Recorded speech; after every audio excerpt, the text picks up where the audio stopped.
Top Sortie, c'est votre rendez-vous du vendredi. On va parler ce soir du festival Les Musicales dans les Vignes.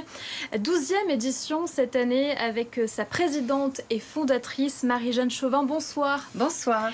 Et puis comme chaque semaine, on retrouve Morgane Ladis-Pesson pour le mensuel. Bonsoir à toi également. Bonsoir. On va commencer d'ailleurs avec ton interview de la semaine. Tu as rencontré le comédien Benoît Solès. Exactement. Alors Benoît nous avait fait l'honneur de venir en plateau. Là, il aurait bien aimé, mais il est un petit peu débordé parce qu'il crée sa toute nouvelle pièce, la 3e. Ça s'intitule Le secret des secrets. C'est en pleine création en ce moment même au Théâtre Antea d'Antibes. On l'a rencontré à peine 3 heures, 2-3 heures avant que la première se joue. Donc autant dire que le stress était à son comble. Cette fois-ci, il n'est pas sur scène. C'est la première fois que ça lui arrive. Ce sont 4 jeunes comédiens qui y sont. Il les met en scène pour la première fois. Il l'a écrit, bien évidemment. Donc c'est l'auteur de La Machine de Turing et de La Maison du Loup. Donc autant dire qu'on s'attend à un très gros succès une fois de plus. C'est l'histoire d'une doctorante en histoire, Megan Piorko, qui existe réellement. On va la voir vite fait en image tout à l'heure. Donc c'est une américaine d'une 30aine d'années qui n'a rien à voir avec un rat de bibliothèque du tout. Et en fait, elle a réussi à trouver la recette de la pierre philosophale. Elle a réussi à la décoder. La pierre philosophale nous promet de transformer le plomb en or, donc de devenir riche, mais aussi de vivre. Intéresse. Voilà, de vivre plus longtemps. Bon, autant dire que je ne m'en suis pas encore servie, mais j'ai piqué la recette. Besoin, Morgane, tu n'as pas besoin. Évidemment. Donc j'ai piqué la recette. Ça se joue jusqu'à dimanche au Théâtre Antea. Puis après, ça ira aussi au Théâtre Actuel, au Festival Off d'Avignon, du 29 juin au 21 juillet, parce qu'attention, les dates ont un petit peu avancé cette année. Je vais très bien. Après, est-ce qu'on peut aller bien un jour de première à 3 heures de la première représentation? Je suis un peu, je sais pas, angoissé, je suis impatient. J'ai le trac, voilà. C'est ce mélange de peur et d'envie. Pour moi, c'est un nouveau trac parce que je connais bien le trac d'acteur, ça tu le sais. Mais c'est la première fois que j'expérimente le trac du metteur en scène. Il est un peu différent parce que tu as travaillé, tu as fait le spectacle. Bon, j'ai le trac de l'auteur, ça, il est toujours là.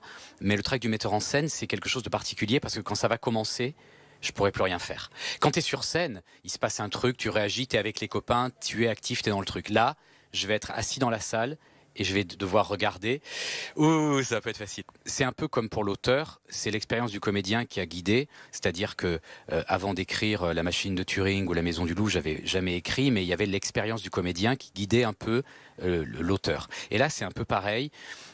C'est un peu l'expérience, si jamais je peux prétendre en avoir, qui guide le metteur en scène, mais malgré tout, ça a été un défi, une découverte, des moments exaltants, des moments d'angoisse. Est-ce que je vais être capable? Est-ce que je vais savoir leur apporter les bonnes réponses à leurs questions? Parce que je reconnais chez eux les phases par lesquelles je passe, évidemment moi, quand je suis comédien, des phases de doute et puis de confiance.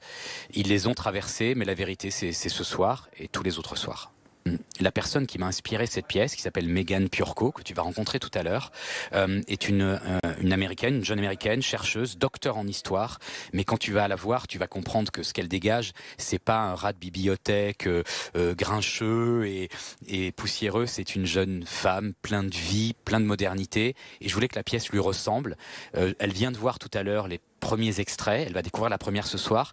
Et elle m'a dit ce que j'attendais, m'a dit ça me plaît parce que c'est drôle et triste, à l'image de la vie, ça me ressemble. Alors je suis très soulagé de ça déjà.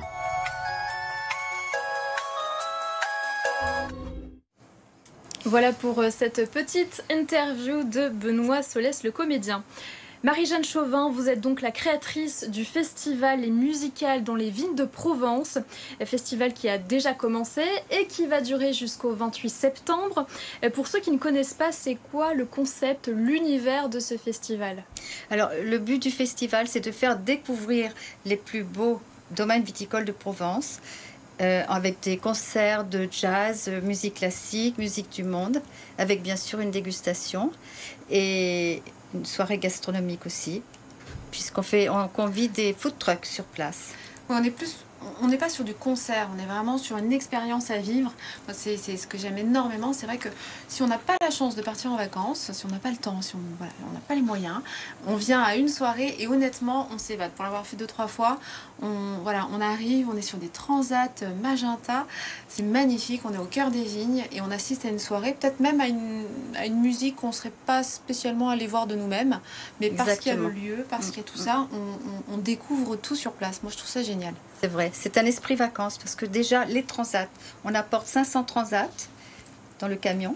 Un camion qui nous suit et un Thierry charmant qui les dispose devant le château pour embellir le château. Et ensuite, ben voilà, on se laisse aller. C'est une belle soirée. Oui, ce sont tous les sens qui sont... vous éveillez les sens en tout cas avec ce magnifique festival. Alors vous bougez, hein, vous ne restez pas uniquement ici dans les Alpes-Maritimes. Au total, vous sillonnez 4 départements. Exactement. On va des Baux-de-Provence, puisqu'on va au château Estoublon, qui appartient d'ailleurs à Carla Bruni et Nicolas Sarkozy. Et nous allons jusqu'à Nice. Moi, je dis toujours des Baux-de-Provence à Nice et on passe par le Var et les Bouches-du-Rhône. Donc on a une quarantaine de domaines viticoles qui sont exploités pendant toute cette période. On a 20 000 ou 22 000 spectateurs attendus. Oui, quelque c'est chose comme ça, c'est ça. Et j'ai pas une super mémoire des chiffres, mais on est sur une soixantaine de concerts. On est à 77 concerts Voilà, cette 77. année. Oui. Et il faut savoir quand même que Marie-Jeanne a débuté toute seule il y a 12 ans. Il y a 12 ans, oui, c'est vrai. Et qu'on était à vous êtes 3 agrandi, soirées. Oui, c'est le public qui nous l'a réclamé. En fait, j'organisais un festival de musique classique sur les musicales sur le sable à la Londe-les-Morts. Et nous avons été invités par un domaine viticole de la Londe. Et le public nous a dit, il faut continuer. Il faut continuer comme ça parce que c'est tellement agréable dans les vignes, dans les domaines, avec un petit verre de vin qui ouvre les émotions pour la musique. Et puis, voilà. Petit à petit, le public m'a recommandé certains châteaux où je suis allée. Les châteaux étaient tous d'accord et maintenant, on demande. Donc il y a de la musique, vous mettez également en avant des producteurs, des vignerons. Comment vous faites aussi pour choisir ces vignerons Je veux dire, est-ce que vous les goûtez? Comment ça se passe en fait, toute cette recherche en amont du festival? Il y a 3 critères. La beauté des lieux, déjà. C'est très important. La chaleur de l'accueil de l'équipe du château.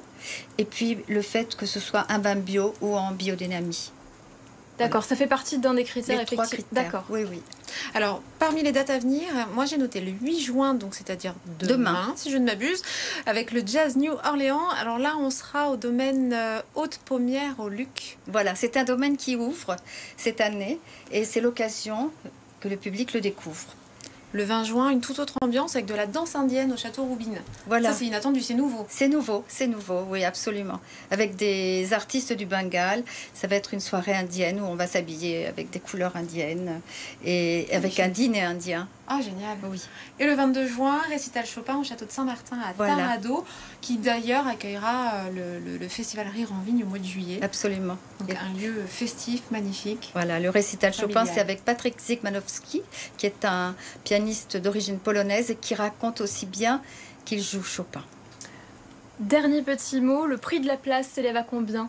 C'est la plupart des places sont à 30 €. Concert avec un verre de vin. Ce qui est très abordable pour partir en vacances. Absolument. J'ai envie de dire. Merci beaucoup Marie-Jeanne Chauvin. Je rappelle que vous êtes la fondatrice et la présidente des musicales dans les vignes. Merci à vous.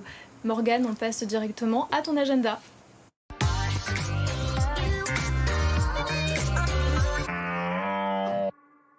On poursuit en musique avec Les Harmonies qui se joue du 14 au 16 juin à Aise Village. Alors là, on est sur une deuxième édition musique classique mais assez inclassable. Donc ça vise vraiment à démocratiser et à désacraliser ce registre musical. On a par exemple un concert aux chandelles au cœur du jardin exotique ou encore l'opéra éclaté. Moi j'aime beaucoup, c'est une déambulation dans le village. On a plein de scénettes qui se jouent à droite à gauche. Toujours à Aise, festival de musique méditerranéenne, 23 juin, 28 juillet et 25 août. Pareil, au jardin exotique. Là, on va voyager en Méditerranée, c'est-à-dire qu'on va aller en Espagne, en Italie, en Provence, mais aussi en Orient. Merci beaucoup Morgane pour toutes ces idées de sortie. Et lundi, dans Planète Locale, on recevra Stéphane Gasto de la ferme Bermond.